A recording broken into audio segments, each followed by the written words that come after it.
Hey guys, tonight we journey to a place where dust sticks to your ankles, olive oil runs like water, and the air hums with distant cheers and the sharp crack of discus on marble.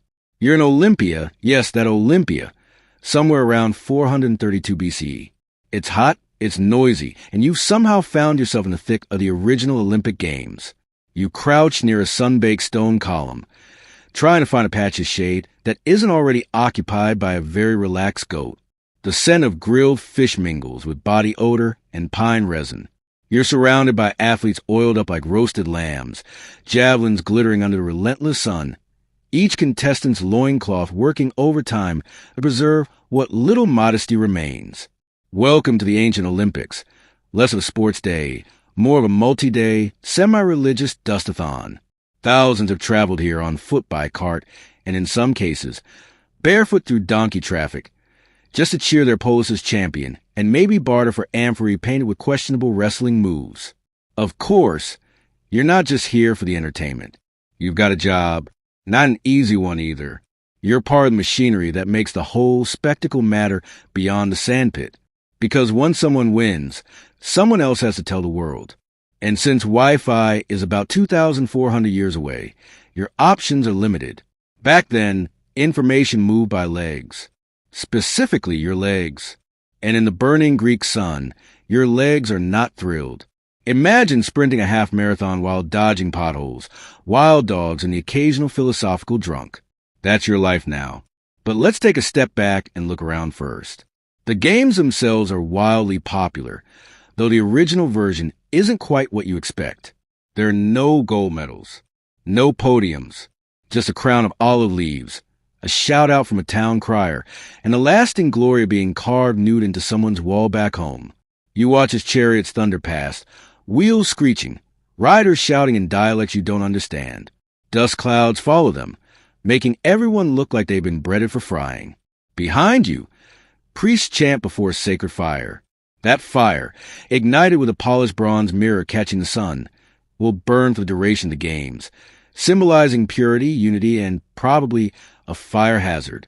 You shuffle past the Temple of Zeus, where towering statues glower down, muscles chiseled into stone like some ancient gym influencer's fantasy. The statue of Zeus himself, one of the seven wonders of the ancient world, looms over the space, calmly judging your sandals. People mill about, vendors shout in marketplaces, and athletes preen before races, all under the ever-watchful gaze of sunburned officials with scrolls in one hand and dried figs in the other. Then, amid all the chaos, a hush falls. A winner is declared. A long-distance runner from Thebes has taken the laurel in the stadium. A sprint that feels like a marathon if you're an asthmatic. The crowd roars. His trainer faints. Somewhere, a mother weeps into her lentils. And here's the problem. People 200 miles away have bet heavily on that result. In Athens, Corinth, and possibly some bored port town, people are waiting to find out who's won. And there's only one way they'll hear in time to either throw a party or feign amnesia. That's right. You. Well, almost. You and a rather smug-looking pigeon. Because while you'll carry the ceremonial version of the announcement, scrolls, formalities, maybe a statue blueprint, there's a new experiment in motion, one that promises less sweat and fewer foot blisters. Pigeon Post. Somewhere in the back corner of the Olympia camp, past a mess of tents and the amphor stacking contest, there's a man who talks to birds. Not like metaphorically. He literally coos at them, offers them seed cakes, and whispers secrets into their iridescent ears. His pigeons are sleek, purposeful creatures. Their feathers glint like polished marble in the sun. Their eyes blink slowly, like they know something you don't. And honestly, they probably do.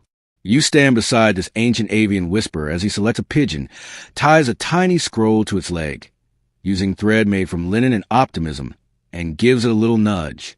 The pigeon hesitates. Then it takes off, wings beating against the air, soaring into Greek sky towards home roost in Athens.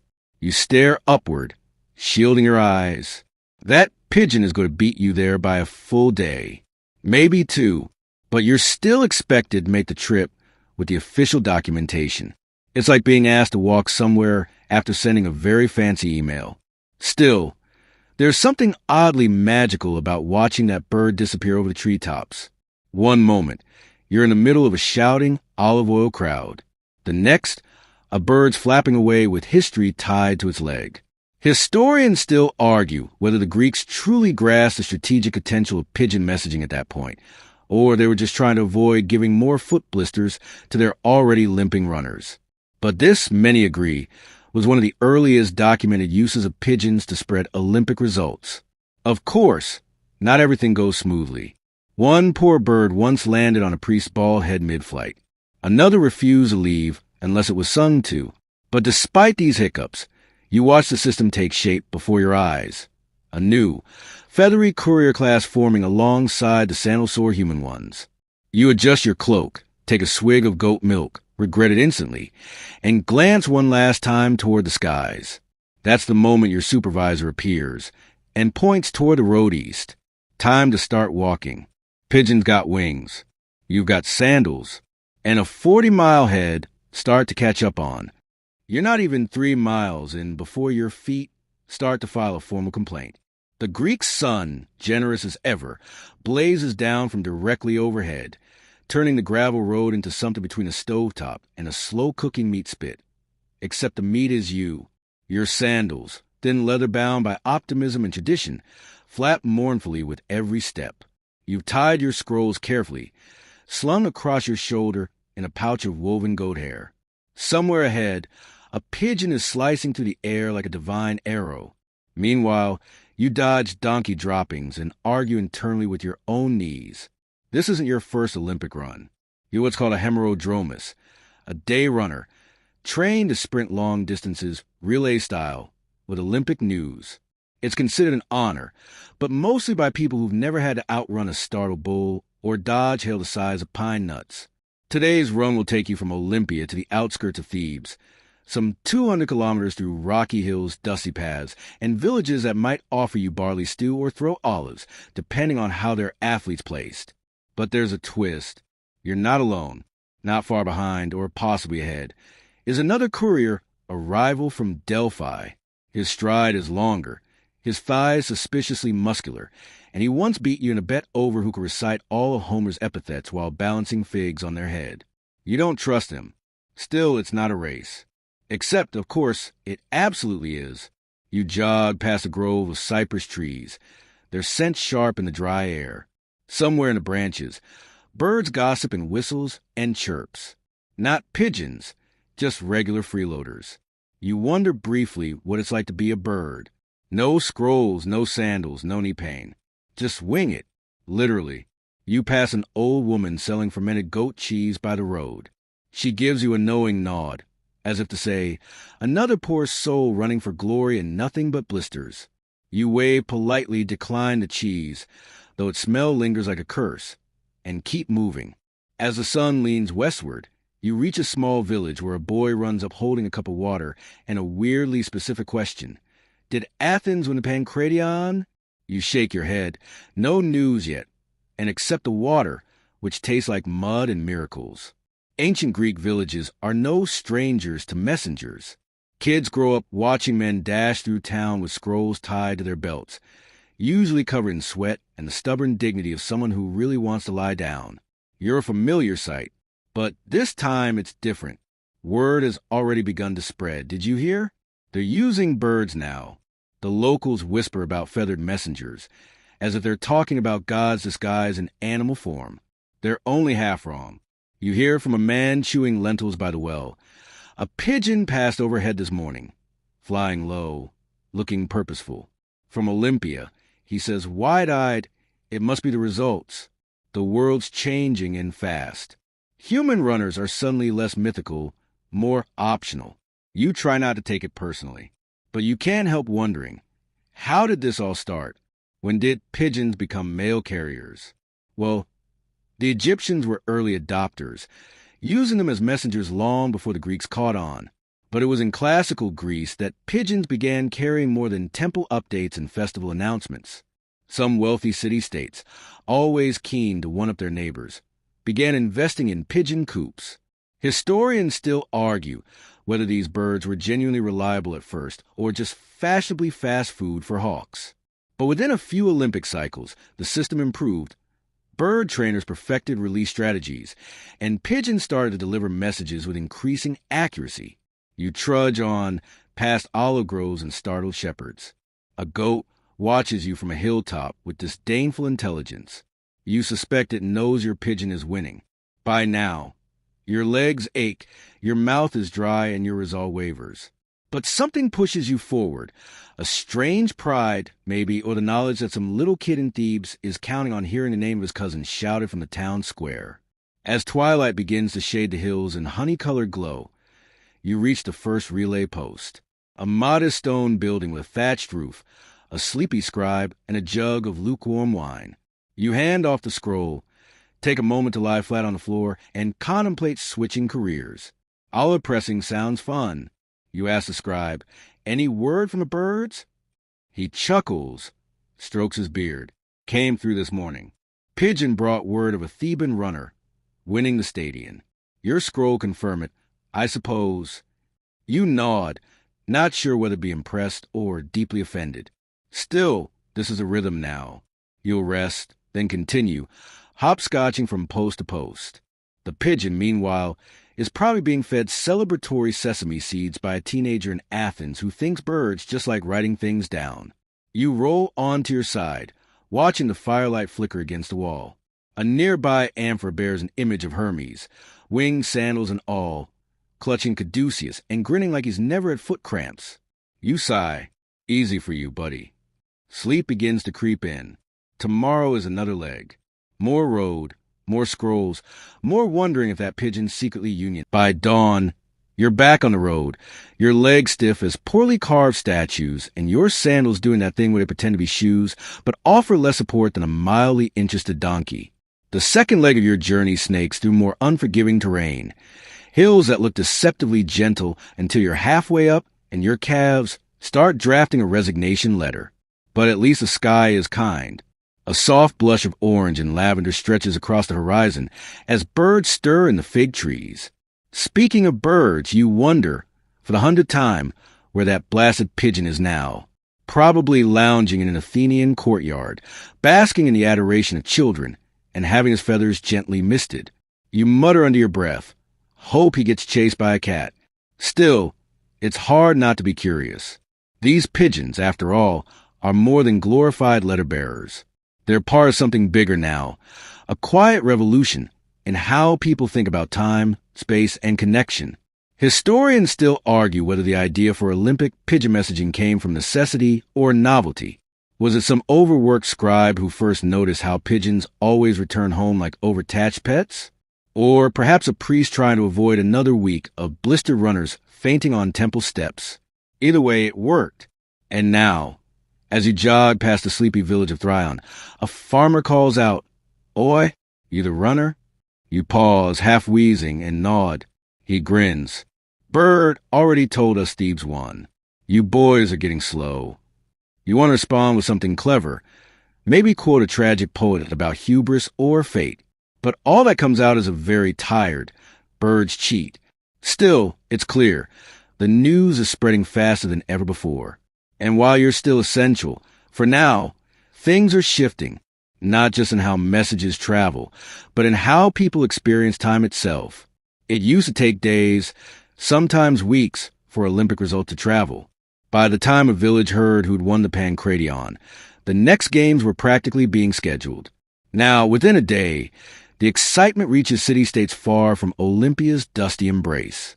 You passing in where three men are already reenacting the stadium race using breadsticks and wildly inaccurate sound effects. One of them insists the Theban winner had wings on his heels, while another insists it was divine favor from Apollo.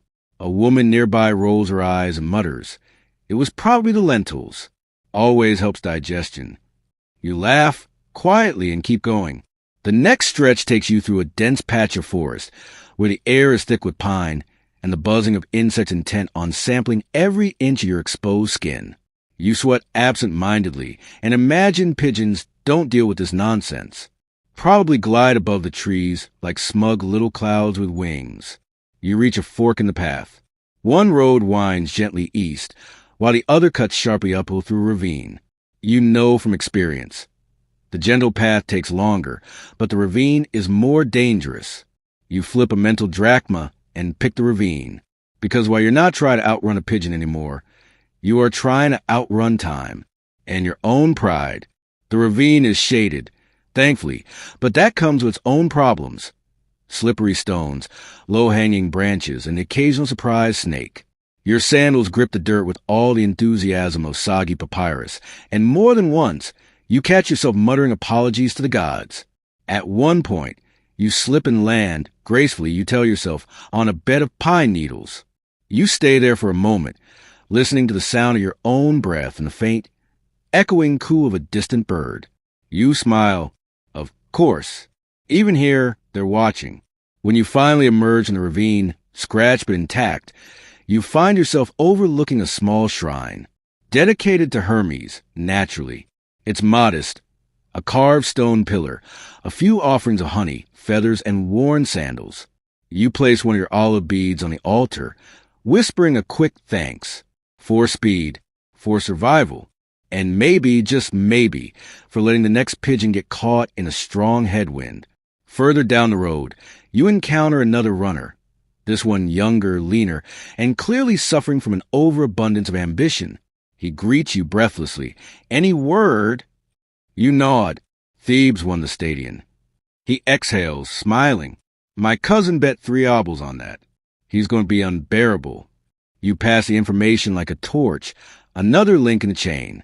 And off he goes, legs pumping like a fawn with something to prove. As the sun climbs higher, the landscape begins to flatten. You're nearing the midpoint of your journey, and already you can sense the shift. The information you carry is no longer breaking news. It's becoming common knowledge. All because some clever soul decided pigeons might be faster than humans with good knees. The scroll at your side is still important, of course. The official record, the ceremonial word, the thing that makes the pigeon's chirp whisper into a declaration. But you understand now, you're no longer the news. You're the confirmation. And there's something oddly comforting about that. You pause by a trickling stream to wash your face. The water is cold, shockingly so. It wakes up parts of your brain that had quietly dozed off during the forest detour. As you lean back, sun on your face, you hear a sound overhead, a soft flap of wings. You squint upward. There it is, another pigeon, flying low, determined, scroll tightly bound to its leg. A little streak of speed and purpose crossing the sky, like an ink blot on parchment. You raise a hand in mock salute. Tam, I said hi. You murmur. Then you rise, stretch your aching back, and resume the long, slow march toward the city that already knows what you came to tell it.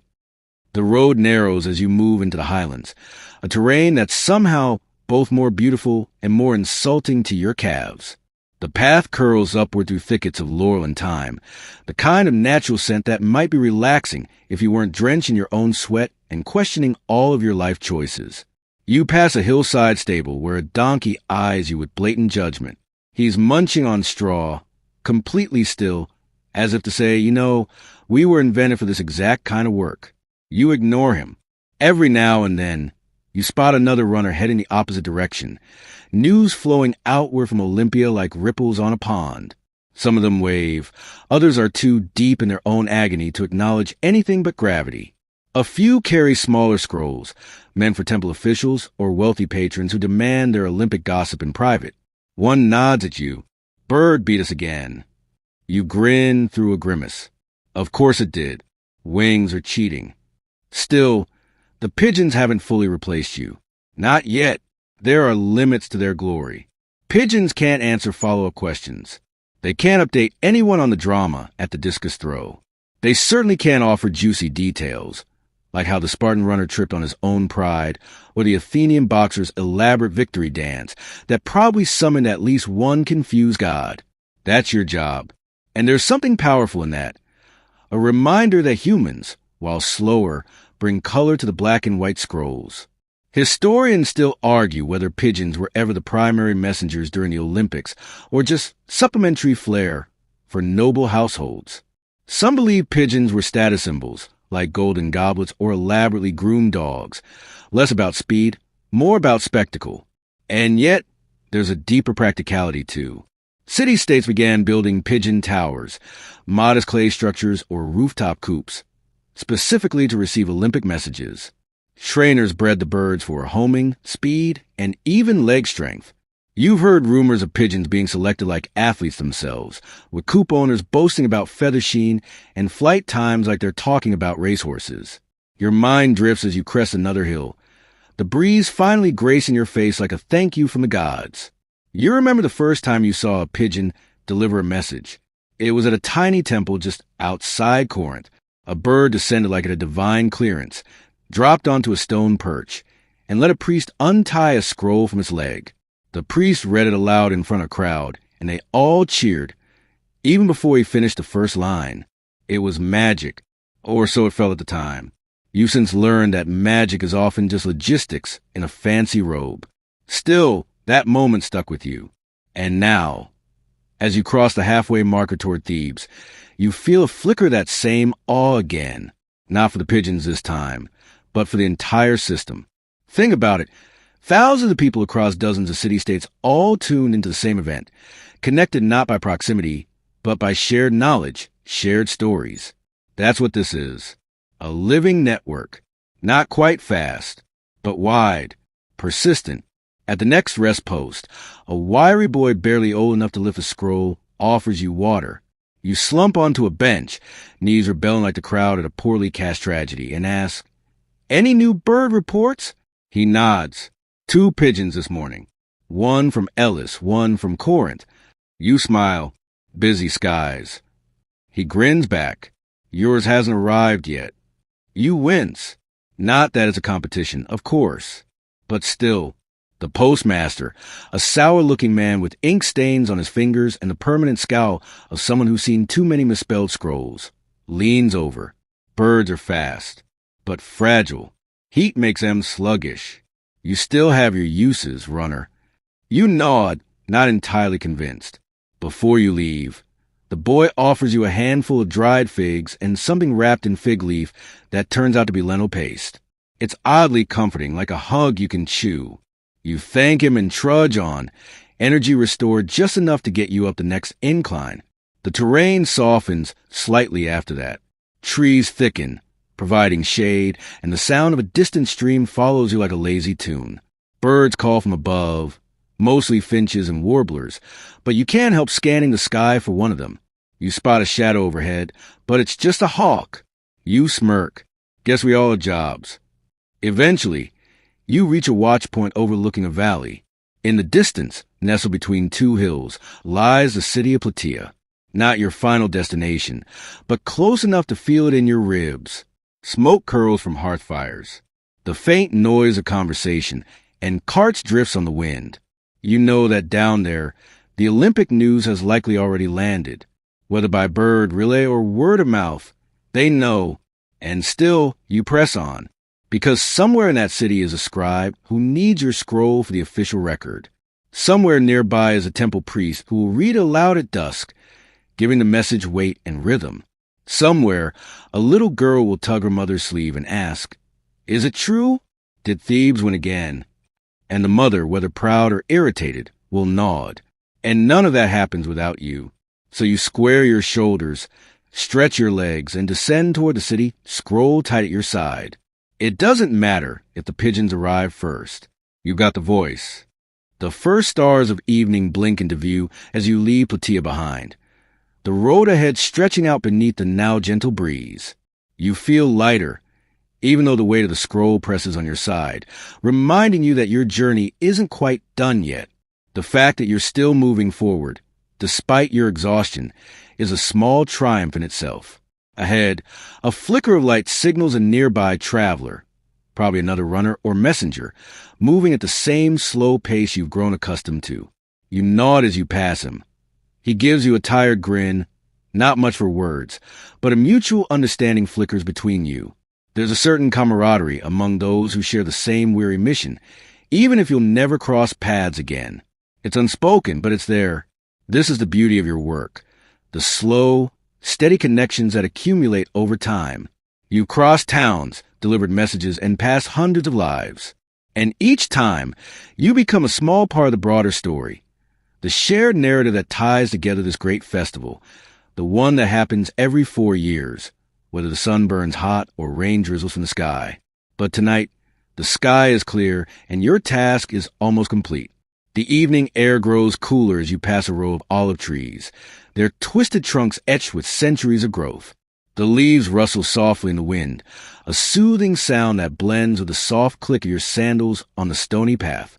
You have another hour or so of walking before you reach your next stop, but the thought of reaching the end of this particular journey lifts your spirits.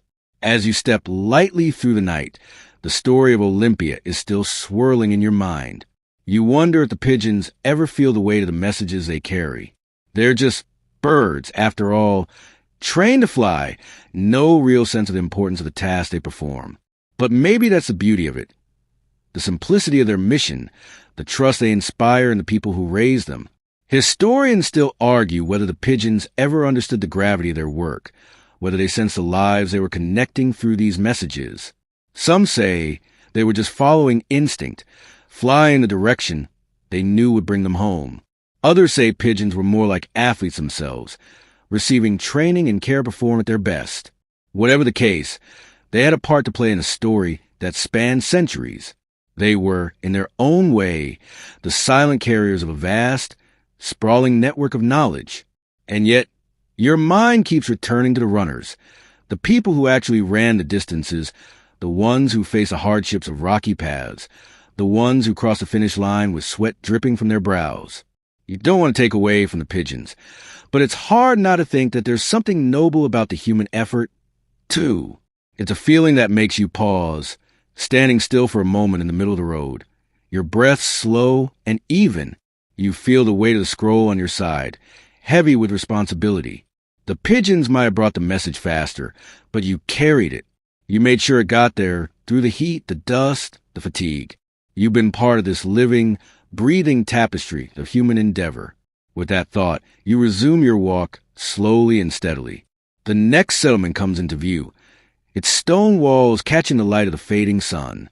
You know what comes next. The same pattern, the same familiar routine.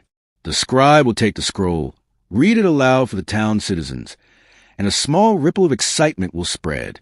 The next message will be delivered, another piece of the grand puzzle of Olympia. But for now, you're in the quiet in-between, the moment where the world seems to be holding its breath, waiting for the next thing. Your mind drifts again to the pigeons. If they could speak, what would they say? Would they be proud of the role they play in this grand event? Or would they simply fly off, as they always do, indifferent to the world below them? It's a funny thought, really, because it's not about what the pigeons think. It's about the story they help tell. It's about the way the message they carry ripples out to the farthest corners of Greece. It's about the way that one small detail, one pigeon's flight, can shift the course of conversation, a festival, a history. As you approach the town gate, the evening deepens. You feel that familiar shift in the air, the coolness of night settling in, the quietness that only comes after a long, hard day of work. A voice calls out to you from the gate, a familiar one. Another message from the Olympiad, I presume? You smile wearily, but it's a smile that feels right. You've done your job. You've carried the word, and now it's time to let it spread. You hand over the scroll with a sense of satisfaction, feeling the warmth of completion wash over you. The gatekeeper takes the scroll from you, glancing at the seal before nodding. Another victory for Thebes, I take it? You nod. You know how it is. With a slight chuckle, the gatekeeper rolls up the scroll and passes it to a nearby scribe, who heads straight to the town square to begin the familiar process. Another small event in the grand Olympic celebration, and another story added to the ever-growing list. As you step back into the shadows, allowing the rest of the town to gather, you let out a sigh. It's done. The road is behind you, but the message lives on, just as it always has. You watch as the town falls into its rhythm, the chatter of excited citizens mingling with the faint notes of a flute in the distance. And in the quiet of the evening, you let yourself be a part of it, just for a moment, a small piece of something much bigger. By late afternoon, the sun is no longer your enemy. It's softened into that honey-colored glow that bathes everything in nostalgia. even the smell of goat dung and overcooked barley. You approach the outskirts of Plataea with a kind of half-delirious triumph. Your legs ache, your mouth is dry, but you're still standing, still moving, and, importantly, still ahead of at least one pigeon. Probably, hopefully, the guards at the city gate recognize your uniform, the short tunic, the armband, the dust-covered legs. One of them squints. Olympic news? You nod, too tired for words, and they wave you through without question. Inside, the city hums with that peculiar kind of electricity that only comes from new gossip. You hear murmurs in the market square. Did you hear? Thebes took the stadium again. No surprise. They've been training their runners like war horses. I heard the Corinthian sprinter tripped over his own sandal. Pigeons, of course, don't include sandal malfunctions in their dispatches. That's what makes you valuable. The local scribe awaits you near the agora, seated under a crooked fig tree. Inkpot and reed pen at the ready. He looks like someone who hasn't left the seat in hours. Spine permanently shaped like a question mark. Beard collecting crumbs from a snack long since consumed. He nods solemnly as you hand over the scroll. Official confirmation. Good. We had 3 birds already. But people don't trust birds like they trust people. You breathe in deeply, and for the first time today, let yourself relax. A little, while he copies your message. A crowd starts to gather. It's subtle at first. Just a few kids peeking around their parents. Some traders leaning in. A flute player who's conveniently taken a position nearby and starts playing what may or may not be a victory tune. The scribe clears his throat. Citizens of Plataea, the official Olympic dispatch has arrived. You stand to the side, pretending not to enjoy the attention, as he reads aloud. Thebes claims the stadium race. Victory confirmed by multiple messengers. Corinth falters. Sparta's silent. Further updates pending. The crowd murmurs with satisfaction and speculation. One elderly man starts ranting about how, back in his day, races were run uphill both ways. A boy throws a fig at him, gently. And just like that, your message becomes myth. Not the grand kind with gods and monsters, but the softer kind, community memory. The kind that shapes conversations over dinner, alters the tone of prayers, changes betting odds for next year's games. You fade back into the crowd. You're part done here. And yet, you're not quite ready to stop. You decide to visit the local pigeon handler before setting off again. The coop is tucked behind the magistrate's building, a low structure humming with soft, rapid wing beats. Rows of cages line the walls, and pigeons of every color blink lazily from their perches. Some preen, others strut. A few look downright bored. The handler, a woman with hands like stone and eyes like storm clouds, glances at you. Let me guess. Scroll runner. Checking if you've been replaced yet. You raise an eyebrow. Curiosity never killed a runner. She snorts. These ones aren't competition. Not really. Not yet. Most of them only fly home. Can't train a pigeon to seek a new city. Just return to where it was raised. You nod. That part, at least, is true. Pigeons aren't like you. They don't adapt. They don't interpret. They don't detour around festivals or avoid roads with particularly aggressive goats. She waves a hand toward a particularly smug-looking bird. That one came from Argos. Beat the runner by half a day. But its scroll got wet in the rain. Ink smudged like wine on a toga. You smile. So I still win. She grins back. For now. As you leave the coop, you hear the distinctive flutter of wings overhead. Another pigeon, swooping in for its next big reveal. You watch it land gracefully on the roof of the shrine. Preen a bit, then coo with the satisfaction of someone who believes they're the main character. You decide not to be jealous. Much. You got something they don't. Stories. Smudge sandals. Run-ins with chatty farmers. That weird goat near Thryon who tried to eat your map. Historians still argue whether the pigeons actually made the Olympics more democratic, whether faster news meant more people felt included in the distant spectacle, or whether it just made elite families more smug at dinner parties. No one knows for sure, but what's certain is that it changed something. It used to be that time moved like you did, one steady footfall at a time. But now, people expect immediacy. Cities wait less. Markets react faster. And somewhere, without meaning to, the rhythm of the world shifted. You leave Plataea behind as the sun begins its descent, casting the fields in amber light. A farmer herds goats nearby, pausing to shout, "Thebes, right?" You nod. "Ha! My cousin owes me 6 olives." You grin and keep walking. The road ahead is easier, less steep. The sky begins to blush with evening hues, and the breeze carries the scent of wild rosemary. For a moment, you forget the weight of your muscles, the dust on your tongue, the increasingly insufferable pigeons. You remember instead what it feels like to matter. The next town you reach doesn't even wait for you to catch your breath. You there, is it true the Pythagorean lost a chariot race? A baker calls from behind a stall, flour dusting his eyebrows like frost. You blink mid-step. "I don't know yet." He tuts. "Then what you good for?" You're good for more than he thinks. Still, you grin and shrug, brushing off a jab like a friendly goat headbutt. The Olympic Games have a way of turning everyone into a philosopher, a gambler, or both. And when pigeons start fluttering in the head of human word, folks get impatient. This is your new reality. You're not the first to carry news anymore, just the one to make sense of it, to color in the edges, fill in the blanks, and breathe life into the scribbled names.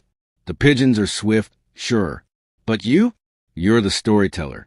You settle in at the local shrine to Hermes, where many messengers pause. It's customary to leave a small token, a ribbon, a coin, or even a carved stone, and whisper thanks.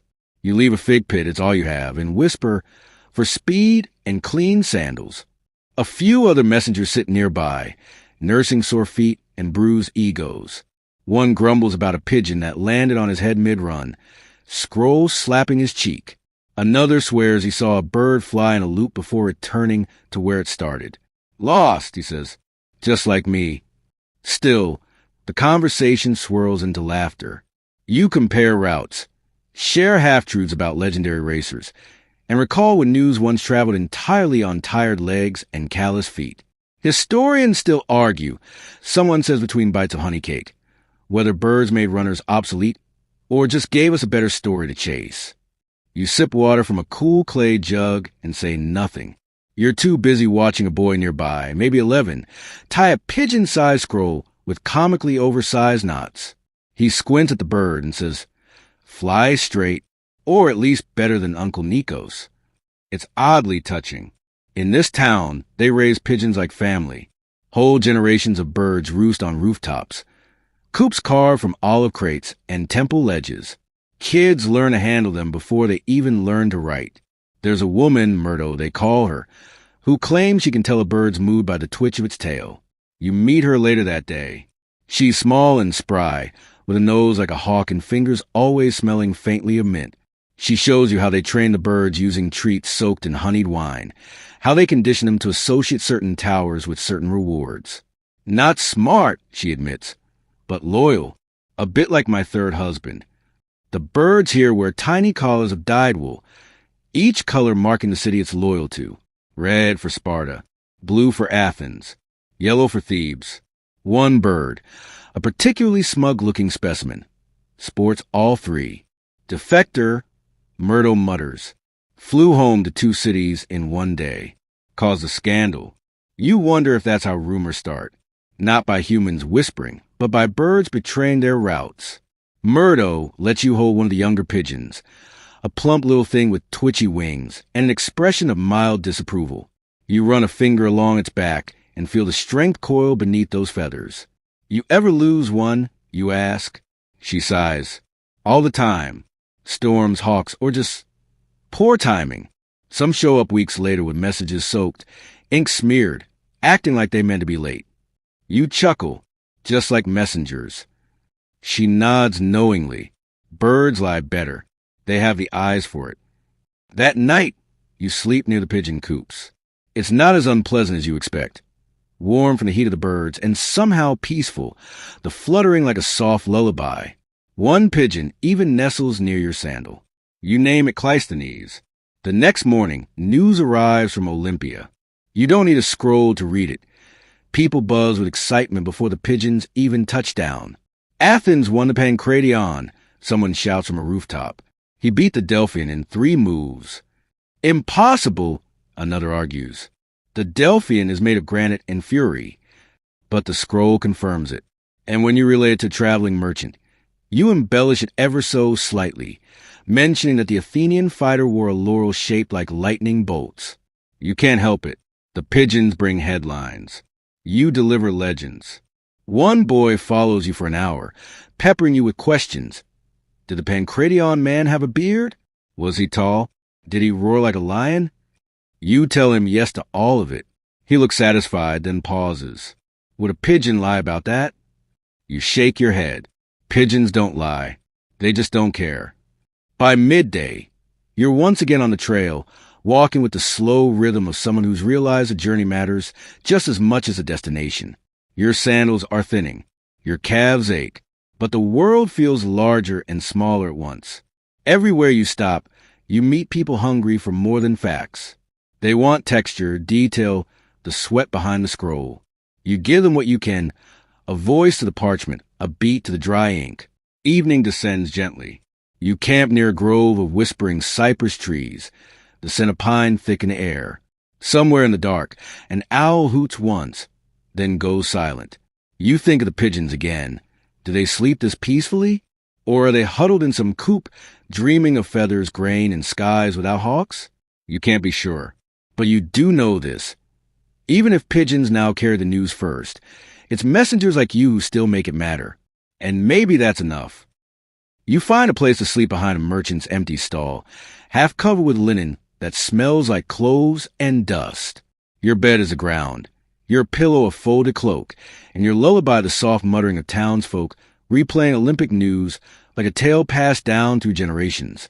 You drift for a while, not quite asleep, not quite awake. And in that half-dream, you see pigeons, dozens of them, perch atop marble columns, wearing tiny laurels and squabbling over who arrived first in Argos. One of them winks at you before flying off with a tiny scroll strapped to its foot. You laugh in your sleep. By morning, the road calls again. No more messages to carry today, at least not officially. But the Olympic caravan keeps moving, and there's always someone with an urgent whisper pass along. Rumors of a new wrestling champion, tales of an upsetting discus, or just news that someone's cousin fainted from excitement after seeing a Spartan in sandals. You walk with a lighter step now. Without the scroll tugging at your hip, you're just a runner again, not a messenger. And yet, in this moment, you feel something even stronger, like a thread connecting each place you've passed through. Not a rope pulling you forward, but a web you've helped stitch together. The next village is smaller, quieter, nestled between olive groves and fig trees. A farmer waves lazily from a stoop. A group of children kick a leather ball near a well. No one rushes here, and you're grateful for it. Still, someone has clearly beaten you here, because nailed to the village notice board, fluttering gently in the wind, is a pigeon scroll, unfurled and read already, but still proudly displayed. The handwriting is unmistakably rushed, probably scrawled mid-flutter by someone trying not to smudge the ink. But the news is clear. Thebes victorious in the stadium. No word yet on Pancration. Corinthian athlete withdrawn. More to follow. A man stands nearby, squinting at it like it might offer more to stare at long enough. He glances at you. Were you at the games? You shake your head, just carrying the word. He nods, solemn. Then thank you. Even the pigeons need help sometimes. That makes you smile. It's funny how quickly people have accepted the birds, these once ordinary creatures now elevated to something just shy of sacred. Not in the temple kind of way, but in the source of all gossip kind of way. But not everyone is convinced. Birds are fine, mutters a woman as she passes, balancing a basket of grain on her head. But give me a pair of feet and a good memory any day. Birds can't answer questions.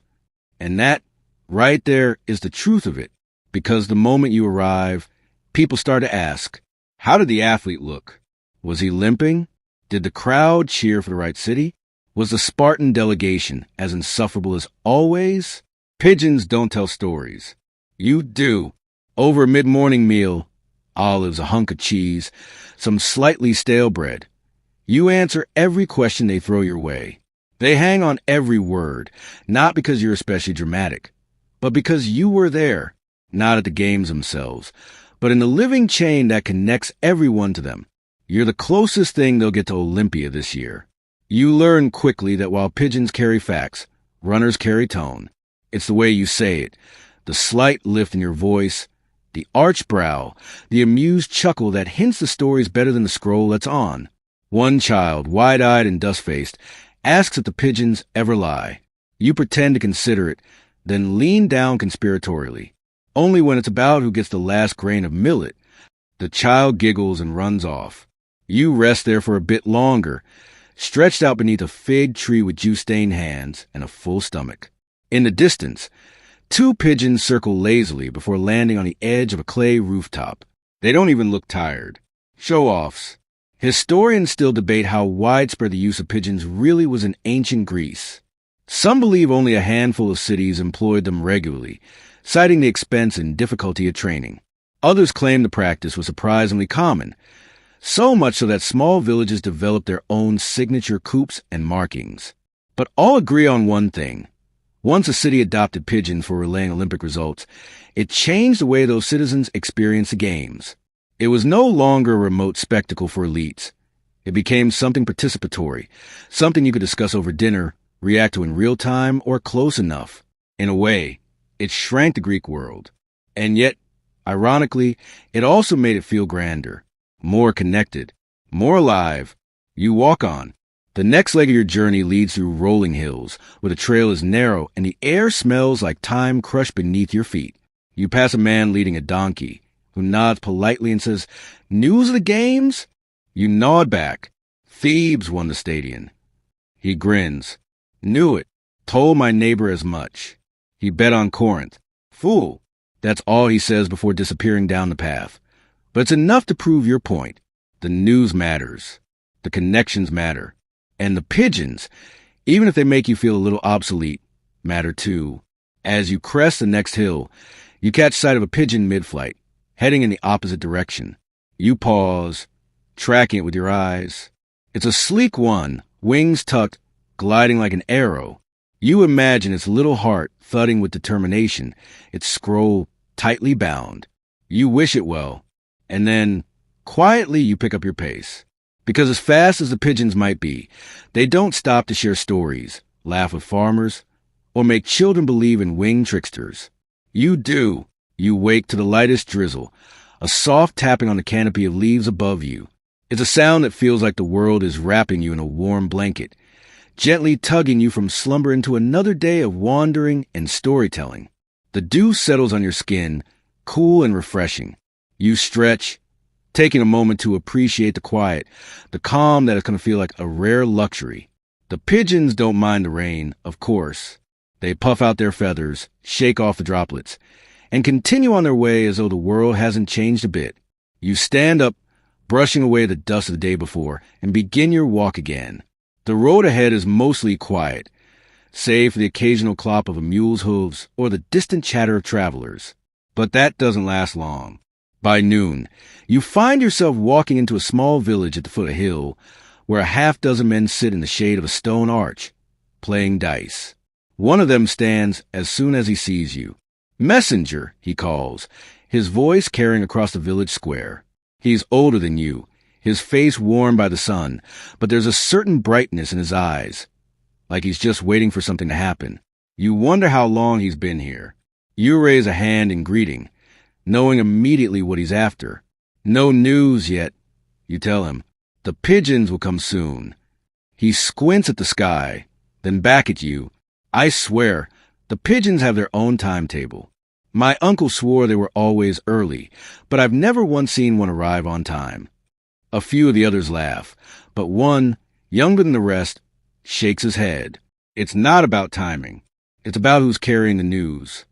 You pause. That's an interesting thought. You never really considered the idea that a messenger could affect a story just by how they deliver it. Right? You say, half joking. "So it's the messenger who matters, not the message?" The younger man nods, grinning. "Exactly. A slow messenger gives the news a different flavor. Think about it.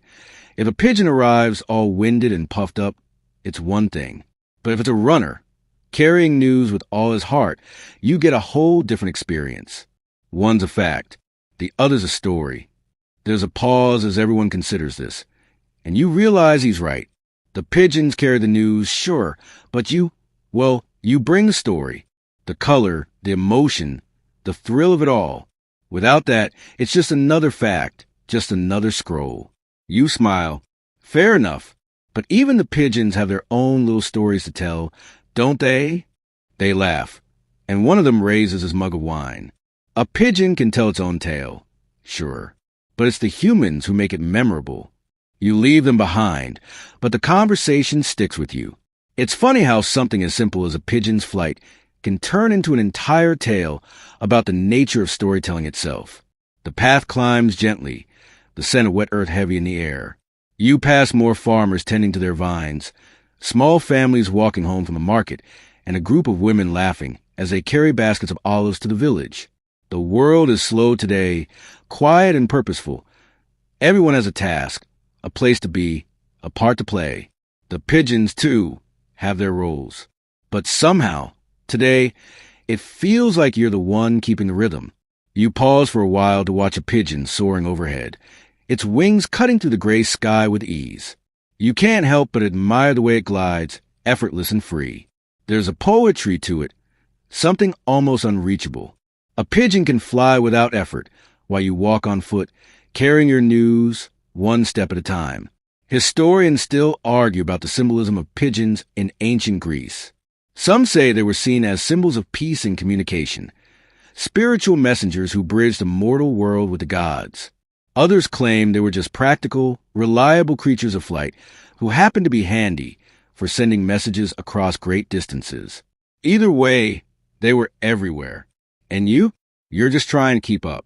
By the time you reach the next village, the rain has stopped and the sun begins to peek through the clouds. The air smells fresh and clean, and you feel renewed energy coursing through you. The villagers, already gathering in small clusters, are anxious for word. They're always anxious, always waiting for the next piece of news. You spot an older man sitting at the edge of the market square, a scroll in his hand, and you know that the pigeons have made their delivery. Not yet.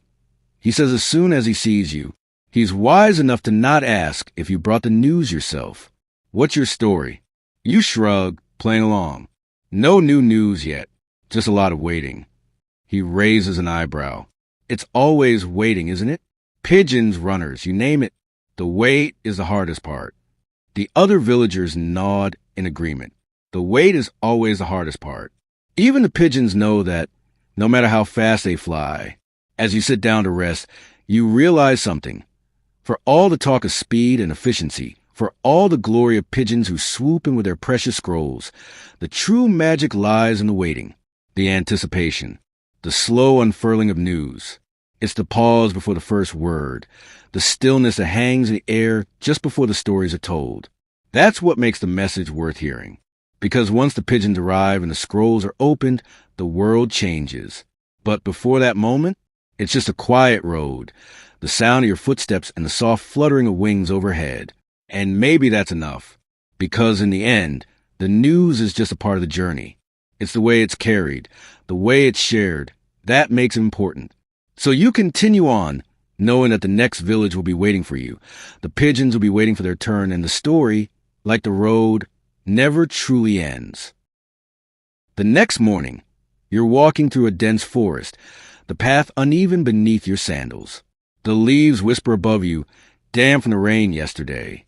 There's a fresh, earthy scent in the air, clay and pine, mixed with a soft smell of moss. It's a peaceful morning, the kind of morning that makes you forget about the rush of the world, the need for speed, for news. Here, the only thing that matters is the slow, deliberate pace of the forest and your quiet steps through it. You stop for a moment to catch your breath. The pigeons are quiet today, no flurry of wings overhead. It's almost like they've disappeared entirely, as if the trees have swallowed them up. But you don't mind. You know that when the pigeons arrive, they'll make their entrance grandly, like a procession. They always do. They'll swoop down, feathers a blur, and someone will greet them eagerly, excited to read the latest news from the games or the city-state's politics. For now, though, the forest offers you a kind of respite. Its timeless quiet, its ancient rhythm, slower than the world beyond its trees. You start walking again, the path winding through thick trunks and hanging vines. You've crossed this land many times in your travels. You know that this journey, though solitary, will eventually lead you to someone or something, a story, a messenger, an eager listener. But for now, it's just you and the quiet of the forest. As you walk, you think about the pigeons. They're always so busy, flitting from one destination to another, carrying messages, racing against the wind. Yet, despite their urgency, they seem to always arrive at the right time. Their wings have learned the art of timing, the perfect rhythm of speed and rest. They carry the messages that others are too slow to convey. You wonder, just for a moment, if there's something you could learn from them. Historians still debate whether the pigeons' ability to find their way home was truly supernatural, or it was simply the result of long training and careful observation of the stars. There are even whispers among scholars that pigeons had a kind of spiritual connection with Apollo himself, the god of light and communication. Could the pigeons' flight patterns have been guided by the gods, or were they simply incredibly well-trained creatures, responding to the sun and the wind? You don't know, of course. It doesn't matter, really. You're here, and they're there, working their own way through the sky. The question of how and why seems insignificant. The important thing is that they're still flying, still carrying the news, still keeping the world in motion. After several more miles of walking, you approach the next village, its walls rising out of the ground like the bones of an ancient beast. The villagers are gathered outside the gates, talking in low voices, waiting for something. The men sit on the ground, their legs crossed beneath them. The women are at the well, fetching water, their conversations muffled by the distance. It's the kind of scene that makes you feel like you're stepping into a living painting. Every movement feels deliberate, measured, as if each moment has been planned for centuries. You approach the group and feel their gaze shift to you, expectant. "Any news?" one of the men asks, his voice steady but tinged with impatience. You nod slowly. The pigeons are on their way. He nods back, clearly trying to keep his composure, but you can see the hunger for news in his eyes. It's not just the races they want to hear about, although that's part of it. It's the stories behind the victories and defeats, the lives of the athletes, the drama that surrounds the games. You realize that for the villagers, the pigeons don't just bring the news. They bring the excitement of the world outside their gates. For them, the pigeons are more than messengers. They're windows to another life, to something beyond their small village. You take a seat beside them, enjoying the moment of quiet. The pigeons will arrive soon enough, bringing their precious scrolls and their tidbits of gossip. But in the meantime, it's nice to just sit to breathe, to let the world turn without your help. The village children run past, laughing and shouting. They've been watching the pigeons for years now, but you see that same spark of wonder in their eyes whenever a bird flies overhead. It's as if they still believe in the magic of the birds, as though they haven't yet realized that it's not the birds that make the story. It's the people who tell it. You think of the boy from the last village, the one who asked whether a pigeon could lie. A part of you wants to tell him that the pigeons are honest. They simply carry the message as it is, no more, no less. But it's the storyteller, not the bird, who shapes what's said.